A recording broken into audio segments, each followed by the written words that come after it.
নমস্কার বন্ধুরা, ভবঘুরে চ্যানেলে আপনাদের সবাইকে স্বাগত। আমার আরেক প্রিয় শহর, সেটা হলো বর্ধমান। আমি এসেছি বর্ধমানে। আসার কারণ সব কিছু আপনাদের আমি জানাবো। তো এই বর্ধমানের এই যে আই লাভ বর্ধমান, এই জায়গাটা এটা নতুন করেছে, তো আমার ভালো লাগছে। আর কাছাকাছি জায়গাগুলো একটু আধটু ঘুরবো।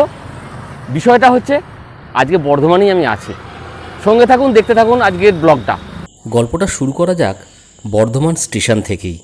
একটা দিন তো নিজের মতো করে বর্ধমান শহরটা ঘুরবই, আর আসল উদ্দেশ্য হচ্ছে বর্ধমান থেকে কাছেই কাটোয়া হয়ে আমরা আগামীকাল যাব এখানকার দুটো সতীপীঠ ঘুরতে। তো সেটা অবশ্যই দেখার মতো একটা ভিডিও হবে আশা করি।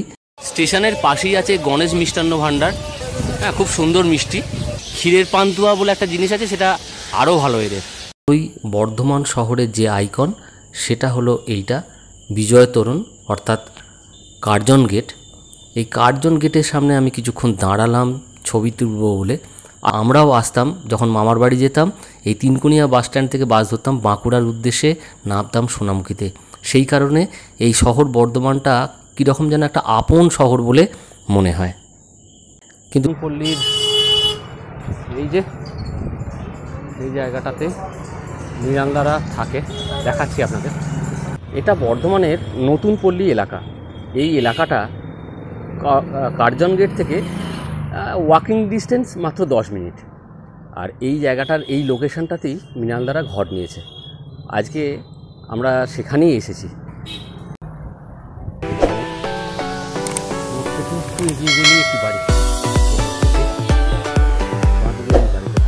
বর্ধমানের নতুন পল্লীতে মৃণালদারা ভাড়া নিয়েছে এই ঘরটাতে। এই মেঘ, আমি এসেছি গতকাল। হ্যাঁ, মেঘ ভিডিওটা করছে। মেঘ আয়, তোদের ঘরটা দেখা যাক কীরকম আছে। বর্ধমানে মৃণালদাদের যে বাড়িতে আমরা এসেছি, এই যে বৃষ্টি, কি খাচ্ছিস তুই? তালশাঁস। এই তালশাঁস আমরা খেলাম না রাস্তায়, আর ও কী কাণ্ডটা ঘটিয়েছে। মেঘ বৃষ্টি পড়াশোনা করছে, ওরা 11-এ ভর্তি হয়েছে স্কুলে বর্ধমানে। জলখাবার খেয়ে মৃণালদার সাইকেলটা নিয়ে চলে এলাম সদরঘাটে। সদরঘাট নতুন পল্লী থেকে প্রায় 4.5 থেকে 5 কিলোমিটার। সামনে চরাচরব্যাপী জলরাশি আর বালুময় পার, দামোদরের আসল আকর্ষণ। নদীর মাঝে মাছ ধরার এই বিশেষ পদ্ধতিটা আমার দারুণ লাগলো।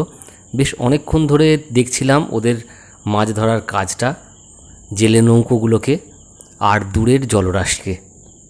এরিয়াল ভিউ থেকে দেখতে পাওয়া এরকম সুন্দর একটি দৃশ্য আমার ক্যামেরায় তোলা থাকলো।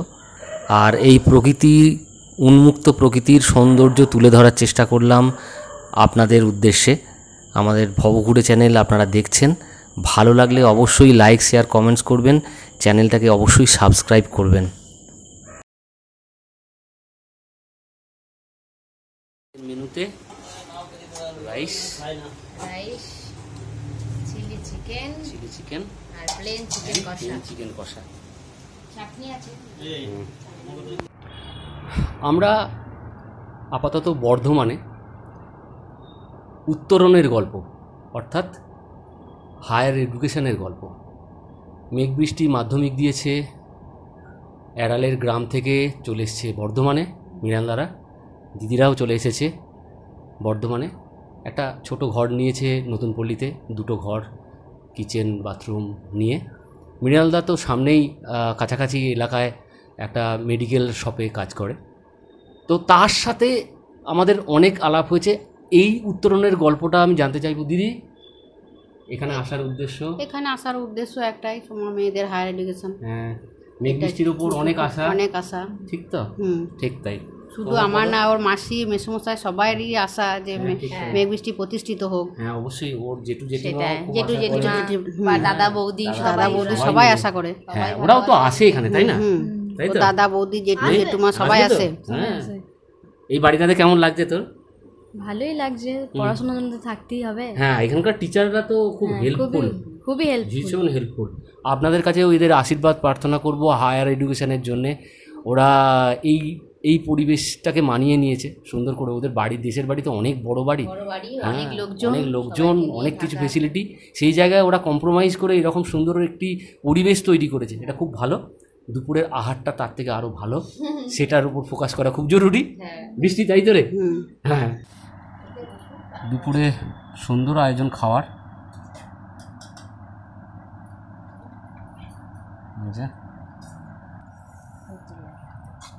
মেঘ বৃষ্টি দুজনেই। আমরা চলেছি এখন, এখানে মাসি বাড়ি আছে বর্ধমানে, সেখানে এখন যা যাক।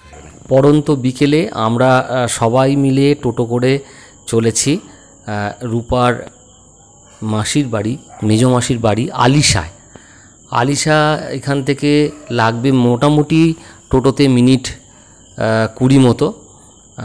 এই গলিপথ ধরে আমাদের টোটো চলেছে বর্ধমান শহরের মধ্যে দিয়ে। মেঘ বৃষ্টিদের স্কুল যেখানে তারা ভর্তি হয়েছে সেসব দেখতে দেখতে আমরা গলির মধ্যে দিয়ে এগিয়ে চলেছি।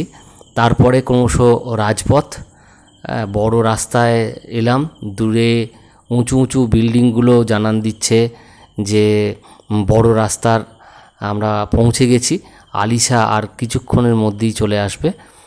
যে আবাসনটাতে ওরা থাকে সেই আবাসনের কাছেই বাস স্ট্যান্ড। সারদা দিদি বলছি, ওটা আমাদের টুলুদির ফ্ল্যাটে, বর্ধমান ফ্ল্যাটে আমরা ঢুকছি।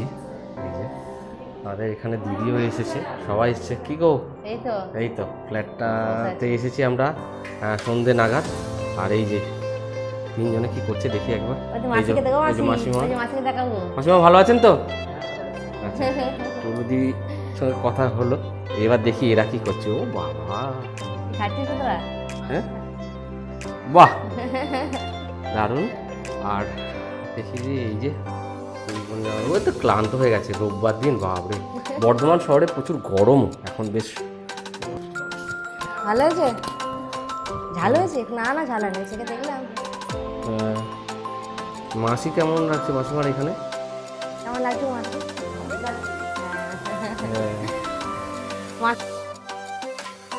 ফ্ল্যাটের মধ্যে কিছুক্ষণ কাটিয়ে আমার মনটা আনচান করছিল ফ্ল্যাটের ছাদ থেকে দেখতে পাওয়া বর্ধমান শহরের শহরতলির এই জায়গাটা কীরকম সেটার জন্যে। তো এই হচ্ছে সেই দৃশ্য, ছাদ থেকে দেখতে পাওয়া রাত্রিকালীন বর্ধমানের ছবি আপনারা দেখছেন আমাদের ভবঘুরে চ্যানেলে।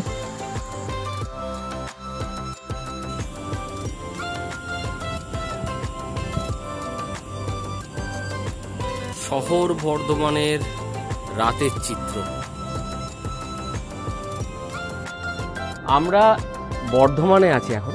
বর্ধমানে দিদির যে জায়গাতে থাকে সেখান থেকে 4 কিলোমিটার দূরে আর এক দিদি থাকে। তো সারদাদি, উনি হচ্ছেন রূপার মেজ মাসির মেয়ে। তো আমরা তার ফ্ল্যাটে এসেছি, আমরা সবাই আছি। পরিচয় হওয়ার মতো আর কিছু নয়, আমাদের ফ্যামিলিটাকে সবাই আপনারা জানেন। তুমি বলো। দিদি স্কুল টিচার। হ্যাঁ, তো দিদি স্কুলটা কোথায় জিজ্ঞাসা করো। কোথায়? তো হাতে কাছেই দিদি স্কুলটা। দিদি এখানে ফ্ল্যাট নিয়েছে, তো এখানে দিদিকে শুধু আমি একটা জিজ্ঞাসা করি, দিদি কি আমার চ্যানেল দেখো তো? হ্যাঁ, দেখি তো। কেমন লাগে? নিয়মিত, ভালোই লাগে। বর্ধমানের উপকণ্ঠে আমার যে ভিডিও আছে ভবঘুরের, সেটা তো অবশ্যই দেখবেন।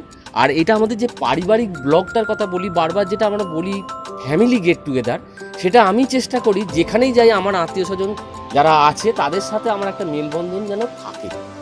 এটা তার একটা প্রচেষ্টা। আর একে চেনানোর দরকার আছে। এ হলো স্নেহা। হ্যাঁ, আর এক দিদিরই মেয়ে, মানে দিদির বোনের মেয়ে। আর আরেকটা জিনিস বলি, মেঘ বৃষ্টি কিন্তু পড়াশোনার জন্য এখানে এসেছে, ঠিক তেমনি ভালো বেটার এডুকেশনের জন্য বর্ধমানে এসেছে। বর্ধমান শহরে কিন্তু এই জিনিসটা হয়, তাই তো? হয়। সত্যি। আর স্নেহা তো সুবিধা, যেহেতু মাসির ফ্ল্যাট আছে, ফেসিলিটি পাওয়া যায় বর্ধমান শহরের মধ্যে। সেই জন্যই স্নেহা, মেঘ বৃষ্টি সকলেই পড়াশোনার জন্য মেনলি এখানে এসেছে। রাত্রে খাওয়ার পর